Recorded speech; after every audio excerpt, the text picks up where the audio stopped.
This event is part of University Life's Graduate Initiative for Inclusion and Engagement, which promotes Columbia's commitment to diversity and the success of all graduate and professional school students, and is co-sponsored by the Office of the Vice Provost for Faculty Advancement. Before I turn it over to our esteemed panelists and moderator, I'd like to go over a few housekeeping items. First, this program will be recorded and shared via University Life's YouTube channel. If you have any questions about this recording, please contact our office. Also, please make sure to remain muted. Towards the end of the roundtable, there'll be an opportunity for questions, and we ask that you type your questions into the chat box so that we can answer as many as possible. We also recommend that you keep your view on speaker view versus gallery view. Now I would like to introduce our guests. Please note, these are shortened bios. Each of our panelists have achieved tremendous accomplishments, and I encourage you to look into them in more depth after today's event. First up is Bert Huang. Bert is the Michael Sovern Professor of Law at Columbia Law School. He teaches civil procedure and torts, as well as advanced seminars, including the Court and Legal Process Workshop, which he created to bring judges, students, and faculty together to discuss new scholarship. Next is Erwin de Leon. Erwin is the Chief Diversity Officer at Columbia School of Professional Studies and a lecturer in the Nonprofit Management Program. His research and teaching interests include nonprofit organizations, diversity, equity, inclusion, and accessibility, organizational ethics, data and technology in civil society, and AAPI in immigrant communities. Our next panelist is Vidhu Thaker. Vidhu is an assistant professor in pediatrics. Her research is focused on the genetic causes of early onset severe weight gain in children and adults, with a special focus on children from diverse backgrounds. Aside from clinical practice and research, Vidhu teaches doctors in training, students from the Institute of Human Nutrition, and students from the Mailman School of Public Health. Our final panelist is Yiping Han. Yiping is a professor of microbial sciences. Her interests include host pathogen interactions, human microbiome, and oral systemic connections.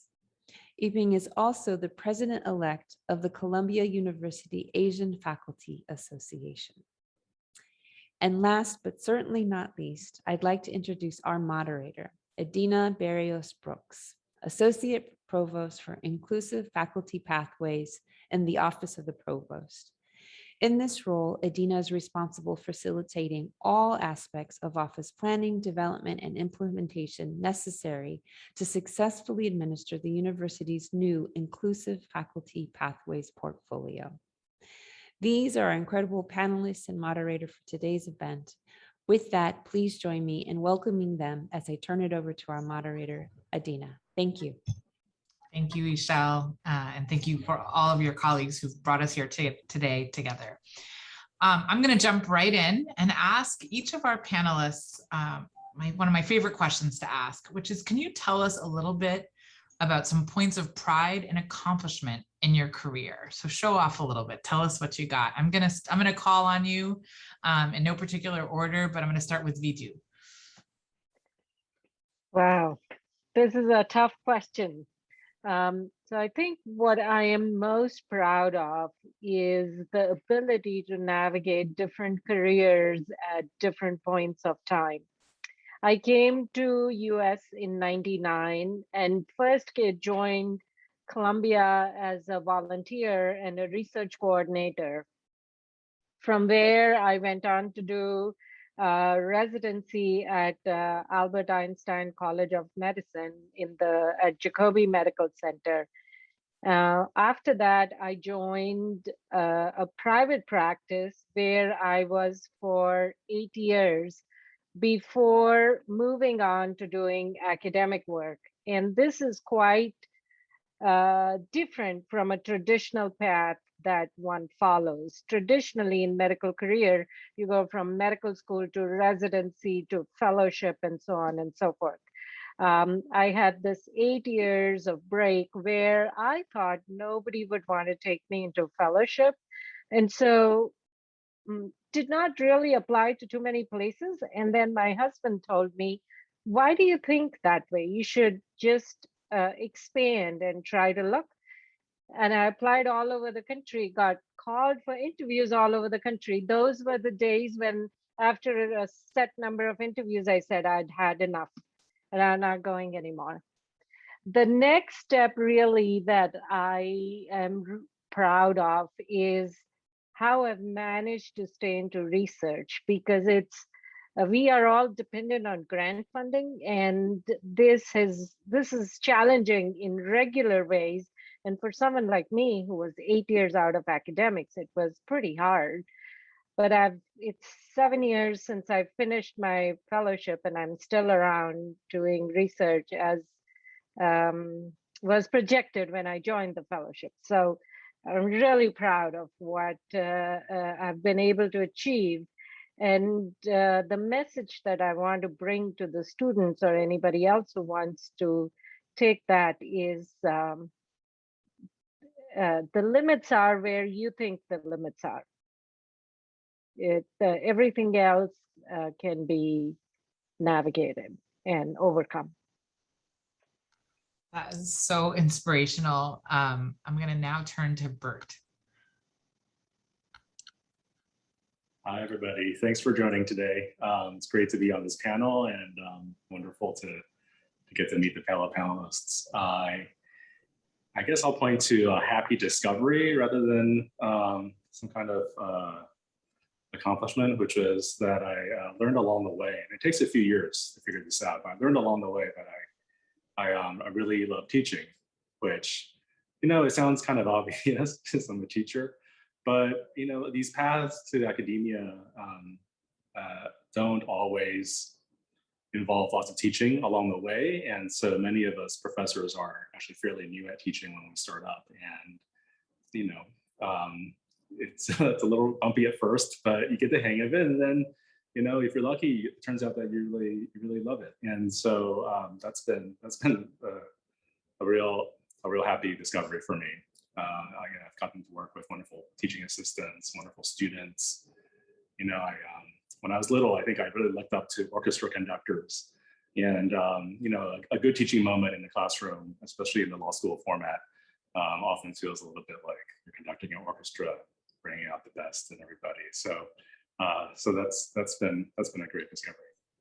Bert, did you actually play in the orchestra, or was it just as a layperson? I played in an orchestra, yes. I was very bad at my instrument, but it was fun, and you know, it was a great experience. Thank you for that. But I will get you showing off later at some point. Yiping, if you could share a point of pride or accomplishment in your career. Oh, thank you, Adina and Ishia, for having me on this great panel. Very inspiring. The great point in my career, I would have to say that I've followed my passion, pursued, you know, what I think that interests me. And one example, well, I guess at several points, I think in my career, I come from a family of engineers, starting from grandparents' generation. And my parents were both electrical engineering professors. So I was the only biologist in my family. And that's because my high school biology teacher convinced me that 20th century is really a century for health science. And I think to this day, I did not regret my choice of profession.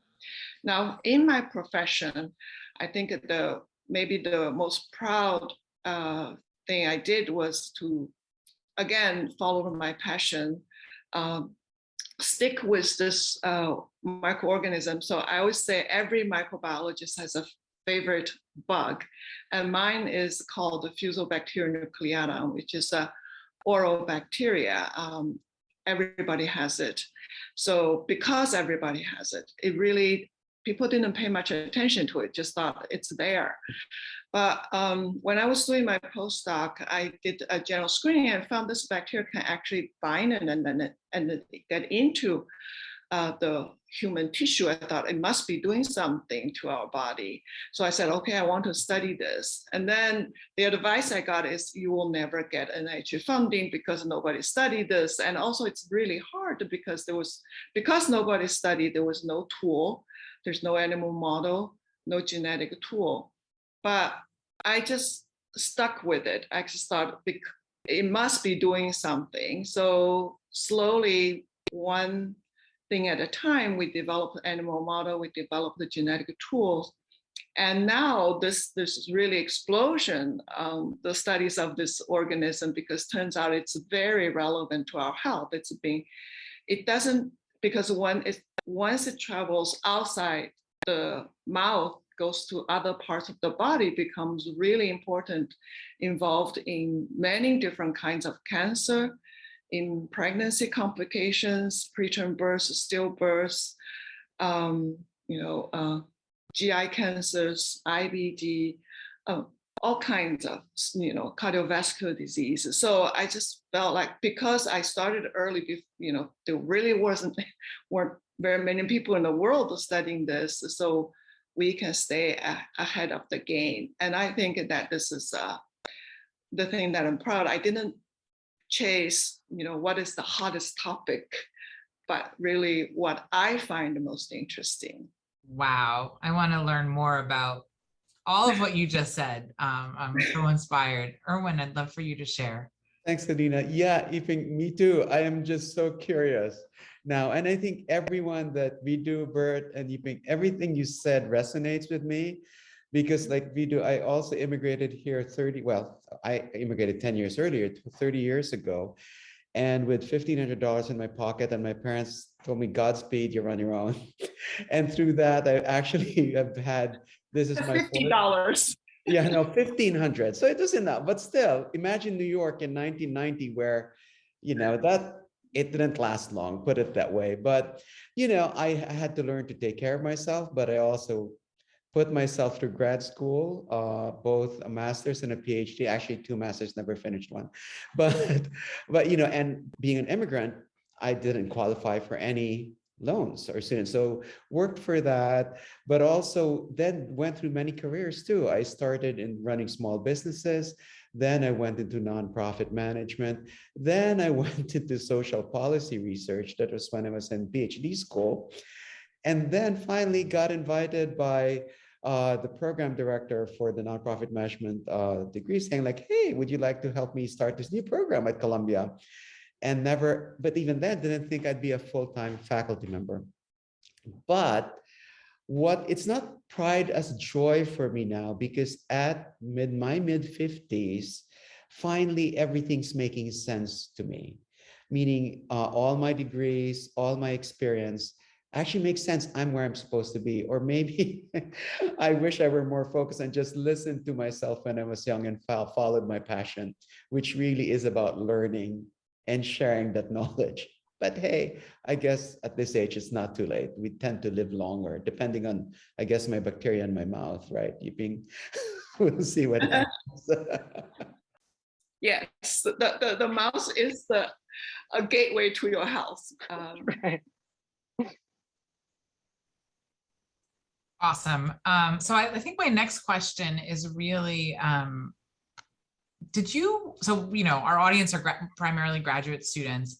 I think it would be beneficial for them to hear, did you seek out any campus resources or mentorship during your academic career? And how beneficial was that, to the extent that you did? And I'll let anyone who wants to jump in, just jump in on that one. So I go on. No, you go ahead, Vidhu. So I was, I think most of what I can speak is from the fellowship that was reasonably recent, so within the past 10 years. And I was at Harvard during that, the fellowship program. I have to say I attended every single training And every opportunity to meet somebody who was a scientist of honor or wherever we were invited, every opportunity that was there, I put in my application. I think only limited by how many times they wanted to repeat the same person in the program. So it was all of these programs. I'm really grateful to so many of the programs. I met Wendy Chung at one of those programs, and she is now my mentor at Columbia. So it has been a great way to connect through the programs organized by the university offices. I know Dr. Chung, she's amazing. Yiping. I really want to applaud you, Adina, for asking this question. And I wish somebody had taught me that early on in my career, because, you know, coming from China was completely different culture. And I was very shy. So our department had this seminar and students inviting graduate students to have a lunch with a seminar speaker. I never went to any of those meetings because I attended the seminar, all right, but then I was so shy. And so really didn't realize it's so important for your career to build supporting system, to build connection. And when I was actually on faculty at Case Western, and my dean was saying that everybody needs a mentor. Even as a dean, I have a mentor. I said, oh, wow. So even a dean needs a mentor. We all need a mentor. So since then, I've been more active seeking out mentorship, but I'm so glad that you brought this up. Like if any students on this panel heard this and will go out to seek, I keep telling my kids, you need to go, no matter at which stage you're in, you should go seek out a mentor. So that's a really great point. So I'm a bad example, not a good example. Thank you. Bert? So let me just echo Yiping's reference to the departmental seminars and workshops. And, it's not exactly a campus resource, but it is something that is happening all the time and in your department and across the university. And if you are interested in doing research, and certainly if you're interested in becoming an academic, it's a really useful place to sort of learn the way that academics talk to each other and ask questions of each other, and what they're interested in, what, how do they test somebody's work in their minds, what criteria there are. And so in addition to sort of the networking kinds of benefits that Yiping already mentioned, it's just a useful place to sort of absorb the language. You think of it as like cultural immersion or, language immersion, for a day where you're only speaking, French or something like that. And just having those rhythms in your mind, I think, sort of can inform your own work and give you a taste of what it will become, what your career could become. Erwin, do you have anything to add here? Not really, because I wish I had something like this when, like, Yiping, I didn't know how it worked. And aside from that too, I'm a very clearly non-traditional person. So I was also working full-time while putting myself to grad school. So it was kind of hard to really participate fully when it's available. So if one is able, absolutely don't work full-time while you're going through grad school. But particularly if you're going to go for your PhD, you have to be grounded in the university you're in. Because one big mistake in my case, as soon as I was done with the coursework, I moved to another city. Big no-no, don't do that. And so keep in touch with your committee and your colleagues. I wish I knew that. Thank you for that. So along the lines, and you all mentioned mentorship in some way or another, I would love to hear specifically, who are you grateful to? Who made it possible for you to be here as a Columbia faculty member today? And it could be more than one person. Okay, I can start because I have a very clear answer here. And Bert, I don't know if you know Professor Cindy Lott, because she used to be at Columbia Law School. But so Cindy Lott, as I said, is the program director for the nonprofit management program. And we had known each other during my years at Urban Institute in Washington, D.C. when I was a policy researcher. I mean, we sort of like actually crossed paths, but we never really worked on a project together. But when she found out I was back in New York, thank God, home, she goes, she goes, hey, I'm starting this program. You want to join me?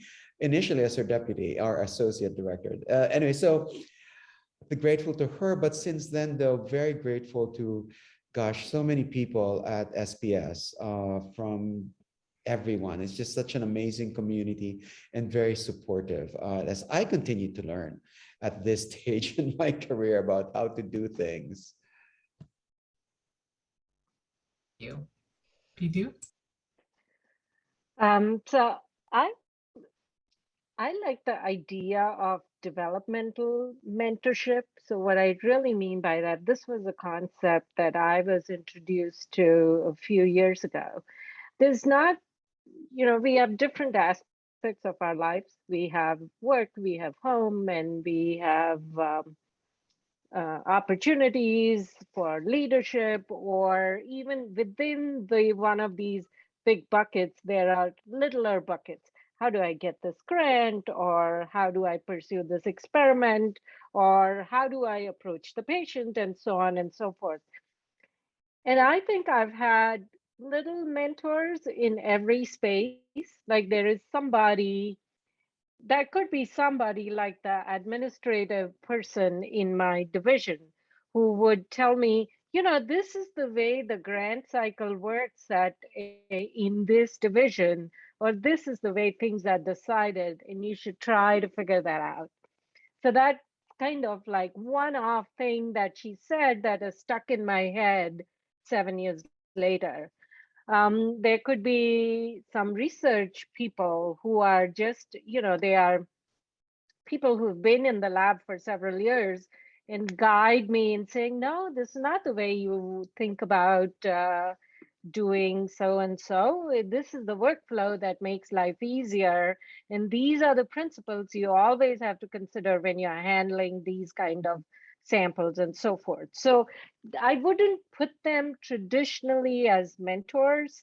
And, we frequently name one person or like a set of people as mentors who happen to be older to us, senior to us, more influential, and so on and so forth. And I have come to the conclusion that probably is there is difference in the model now than what was traditionally looked upon. And I think there are so many people, including the people who ran my application, the HR people who gave me the space to sit when I first came here, who've been very instrumental in making sure that I stay here and I remain happy.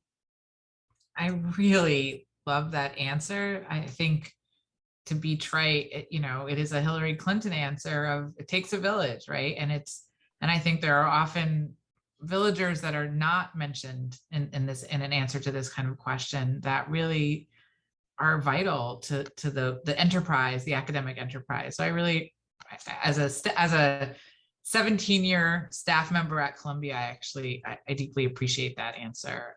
Yiping or Bert, do you want to jump in? Well, I completely agree with what Vidhu said, that there's so many people that we need to be thankful. Well, I already mentioned my high school biology teacher.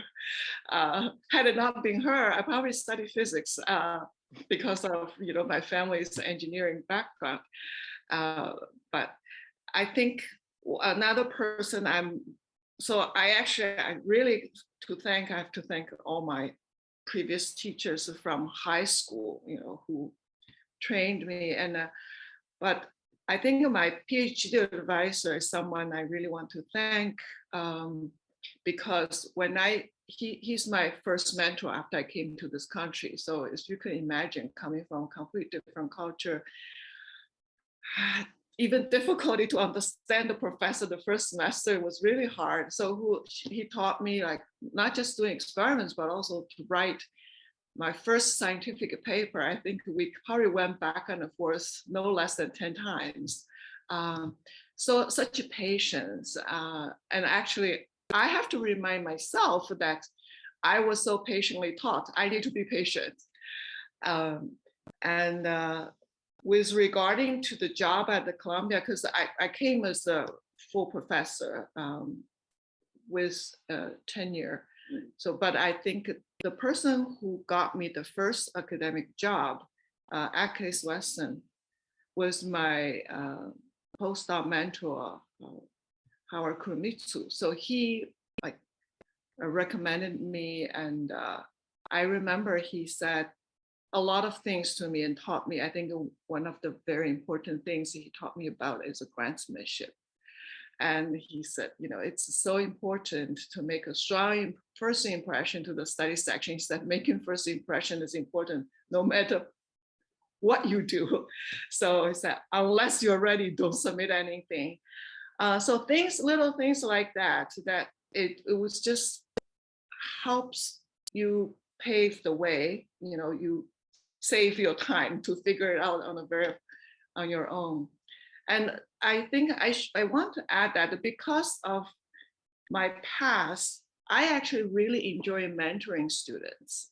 For students coming and I think there are, like from the names I can see on the panel, there are some international students, and I want to speak to these students that don't be shy, don't be like me. Just reach out to your professor. And you know, I think I can speak for most of the faculty at Columbia that we really welcome interactions with students and share our experience. Thank you. Bert? So like Yiping, I need to thank my high school biology teacher too. And I certainly did not become a biologist, but she was fantastic, Mrs. Medlin. So, you know, like everybody else here, it's, you know, we have so many teachers that we have to thank and we're indebted to. And, you know, and there's also, like Adina said, and Vidhu said, there's this village of other people who we may not even be aware of. Who have helped us along the way. So the thanks go around to them too. I think I'll make a special point of mentioning peer mentors because, you know, I guess at least in my case, they've been especially important to me. You know, these are very, very dear lifelong friends who also sort of preceded me in this career path. And, you know, I can think of two of them in particular who really, because they both knew me well and also that they were learning the ropes. You know, one of the themes here that Erwin and Yiping and Vidhu have been raising is like, everybody's trying to figure it out and it's new to us. You know, in a way they went ahead, they were the pioneers, right? They sort of, you know, I was just following in their wake and learning from them. And I'm just incredibly grateful that they saw enough in me to sort of share their wisdom, and they continue to this day. Thank you for that. And now turning to maybe a slightly more on the challenge side of things after the feel good. Can you talk a little bit about if you've ever felt alone or isolated in your field due to your identity or identities?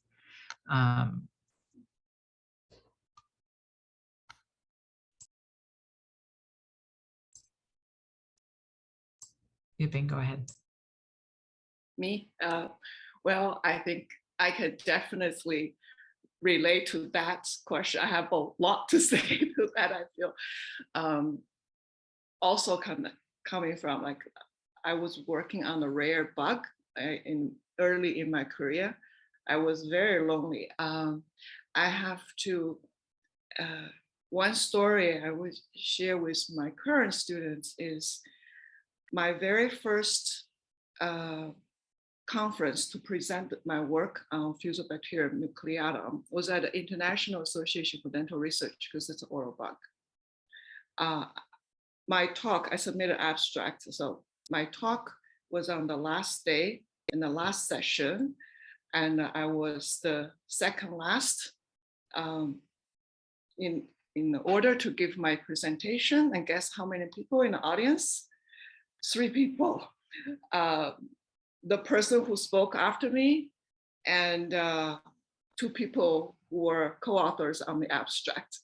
So basically, and my abstract was the only one on fusobacterium for that conference. So, and the next year, again, they put me on the last day, last session, and they did this in the 3rd year, when they put me again in the last session, I said, you know, I wrote to the association, I said, you've done this to me 2 years in a row. If you still put me in the last day, I will never come to your conference again. So they changed me to an earlier session and I had a better attendance. So speaking of loneliness, it was quite lonely, especially early. Now it's, you know, that's not a issue. In terms of identity, yeah. So I came to the States in the late 80s. So that was not too long after China opened the door to the West. So there weren't nearly as many students from China as there are now. I was the first and only student from mainland China in my department at that time. So I was like a guinea pig. And, but I have to say the department was very nurturing, very supportive. I did not feel like, other than the cultural difference, I just feel like I didn't understand much of the things. But in terms of academics, I had a lot of support from the department. And I feel that here at Columbia, we're also very supportive of our foreign students. So I think felt left out in the larger cultural societal setting, but I did feel got a lot of support from the small environment in my department. Thank you. Would anyone else like to jump in on this question? I think Erwin might have similar stories to what I have, jumping careers and changing paths. So when I went to do fellowship, I was probably the only person who came after like 7 or 8 years. And traditionally, it is expected that as a fellow or as a trainee, you're going to ask a lot of questions and you're going to rely a lot on your whoever is supervising you. I had been out independently in my own practice and very used to like figuring things out and asking my own questions, doing my own research. It doesn't mean I'm always right, but at least, you know, I was in that mode by the time I joined. So when I was in this fellowship program, it was very different for the people who were not used to that kind of mode of operation. And it was very isolating for me to think of like, I am expected to ask every single management plan, which wasn't really something that I was keen on doing. Luckily, I didn't hurt anyone with not asking questions. But you know, that can be different. Being a mature student could be very different from what it is being in a traditional line of education in that sense. And that can be, it's both interesting because the people who go as mature students are, they have some thoughts in their mind and focus, which can be capitalized on and you could do really well. On the other hand, as Erwin was saying, there's so many other things that are pulling you. I did my entire fellowship for 4 years commuting back and forth between New York and Boston. So that was with a family of 2 kids. It was quite a challenge on its own. And not many people could understand why I didn't want to stay back for that gathering at the bar or, you know, come in at odd hours and things like that, because I had all these other things going on. So that was quite an interesting experience, and it gave me a different perspective now to talking to trainees and thinking about where they are coming from. So I'll just jump right on. Thank you, Vidhu, because exactly right. I think for me, of course, I got the traditional microaggressions, right? Like, oh, whatever, because people just assume I'm not Asian, that I'm Latino, or for whatever reason. Or so putting that aside, I actually want to talk about what Vidhu is talking about. In a way, whatever you want to call it, obstacles, microaggressions, but on my identity as a non-traditional person in a career, whatever the path is, as well as being older. So when I joined the Urban Institute, which is a research institution in Washington, D.C., I was literally a 40-year-old intern. Never mind that I had already 15 years plus work experience, a PhD candidate, but I was non-traditional. So they didn't know what to do with me. But thank goodness somebody there took a chance. Oh, here's someone, but then they realize soon enough, oh, he actually can think, he actually can do research. Oh, so I think that's what I've faced in whenever I get into a new space. But I am grateful for so many people who look beyond, right, and see, okay, there's something here, let's give him a chance. And if it weren't for all these people, since I got to this country, I wouldn't be where I am right now. Thank you. Yiping? Yeah, I actually wanted to add, I think speaking of these identity loneliness, I think for the PhDs in a predominantly clinicians unit, that I do feel like out of place.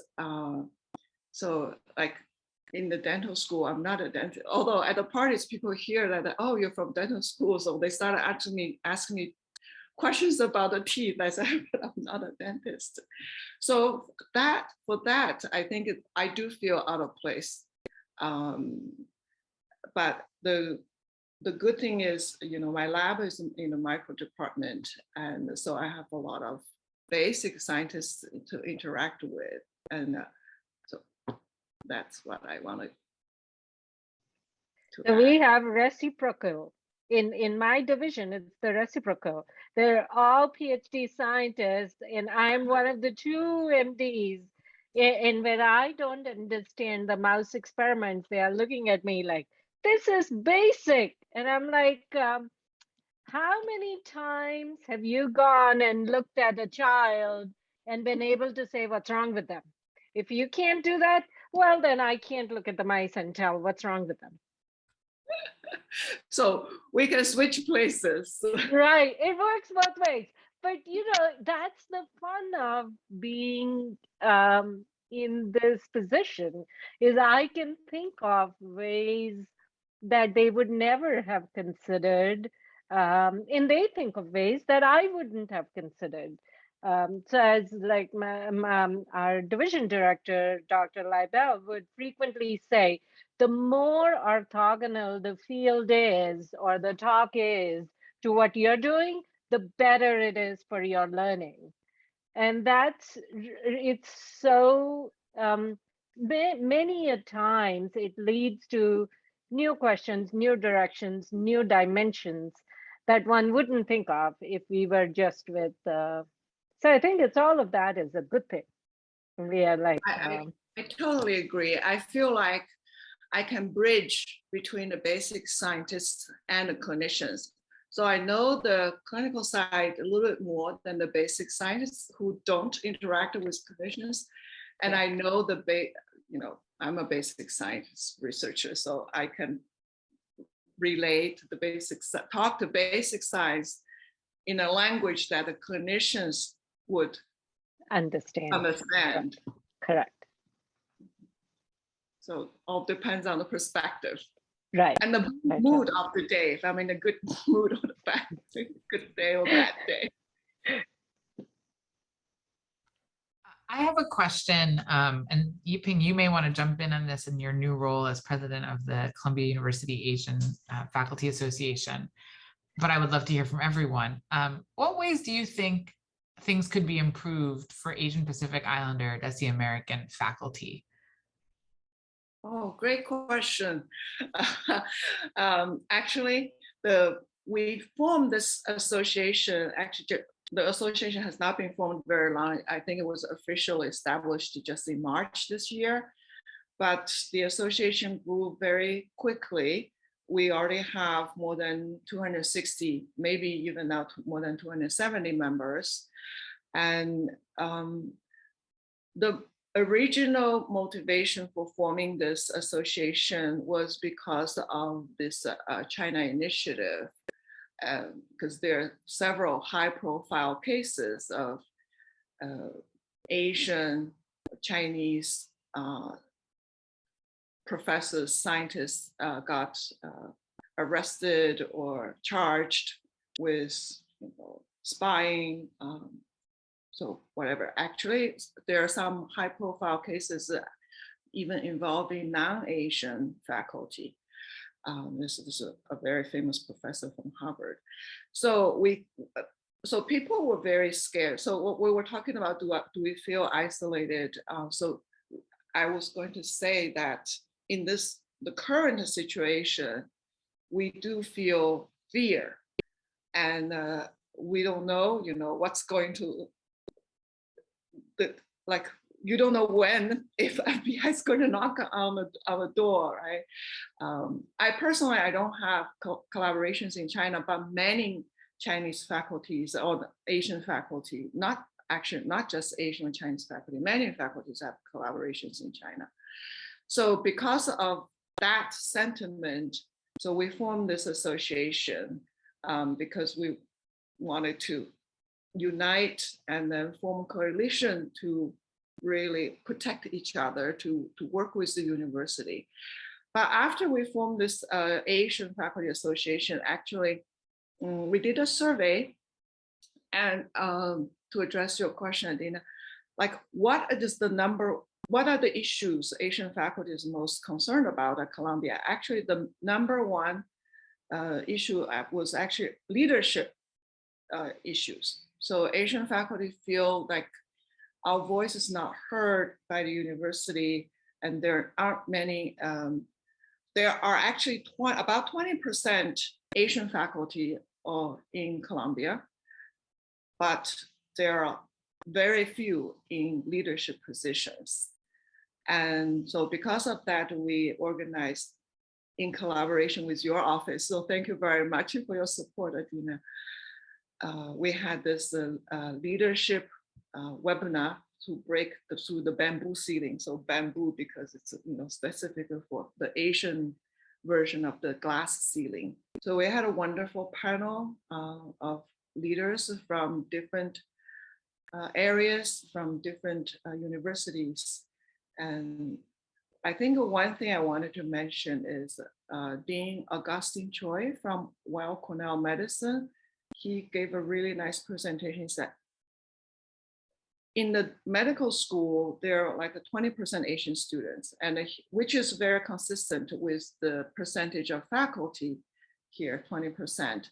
But in leadership position, less than 1%. So we have a very strong pipeline, but we need to do better to promote Asian faculty into leadership positions. So that's one of the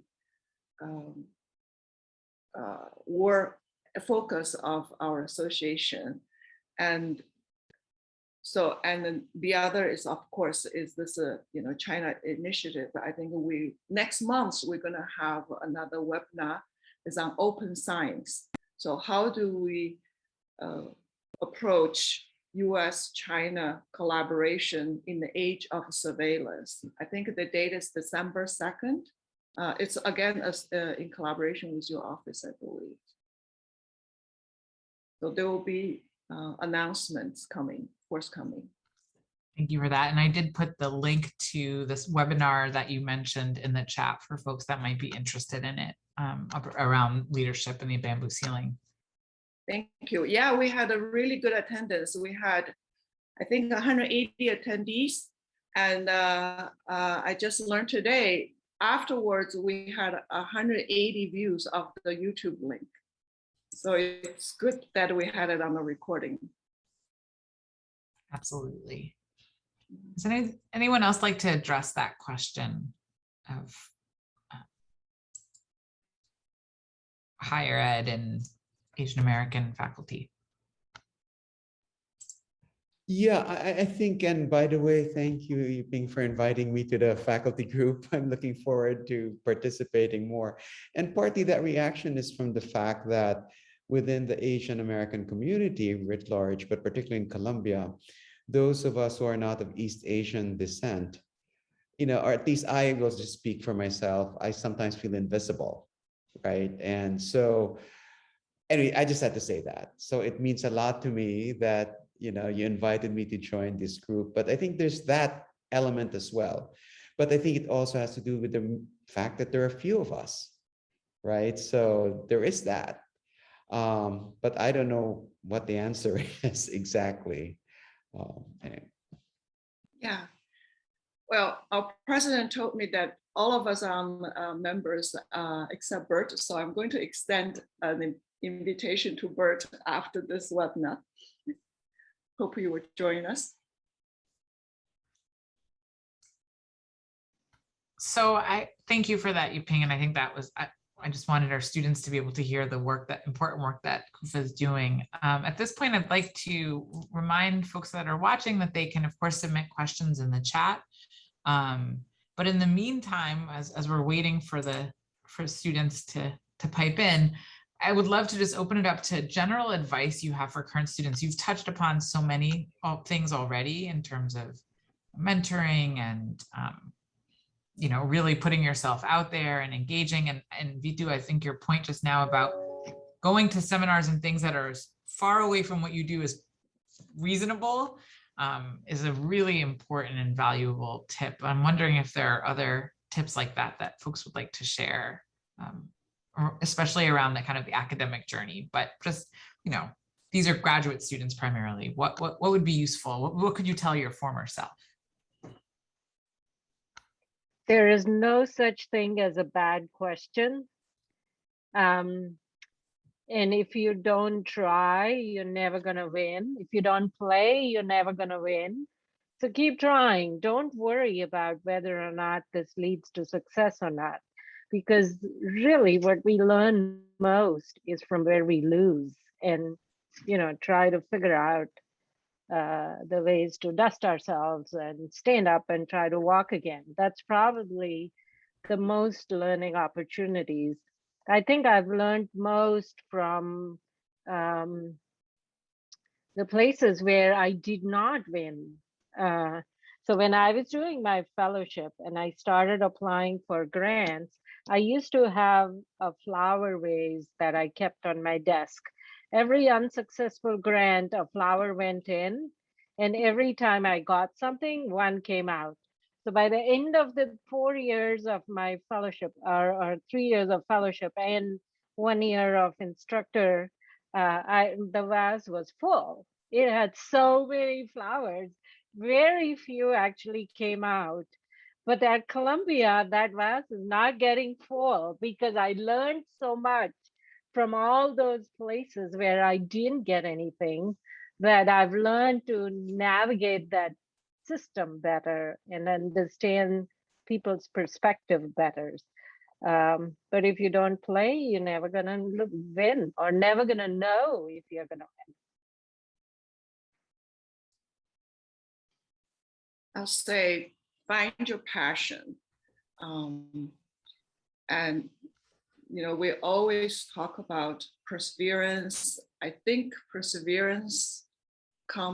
the source of perseverance is actually passion.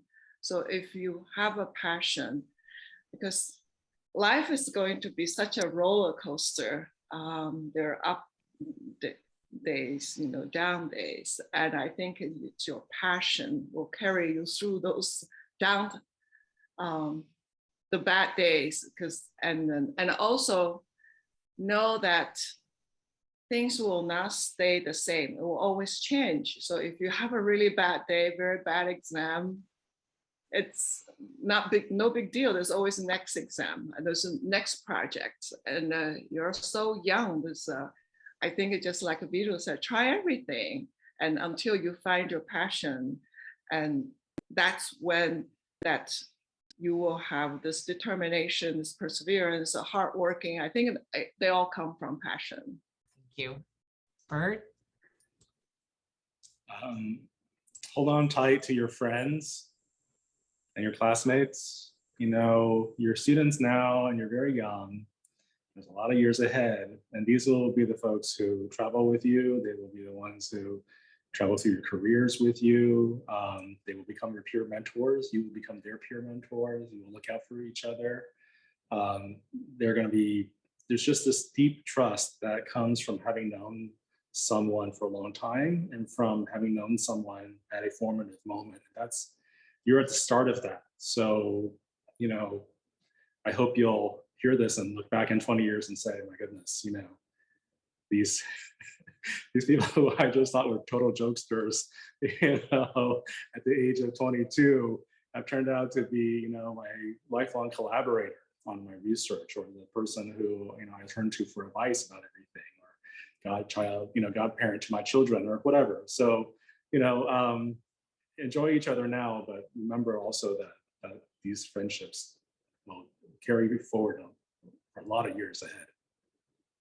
That's such good advice. And I'll just add an addendum to that, which is it's much harder later in life to make friends that you share that kind of shared history with. It's just life. This is a unique time in your life where you really can do that. And I agree. I didn't really appreciate that until life kind of happened. And I look back and it's like, those are the days. And so I think the relationships are really important, but you take for granted, oh, I'll just make new friends at my job or neighbors, but rarely will you have that same kind of bond that you have as trainees. So Bert, I really appreciate that.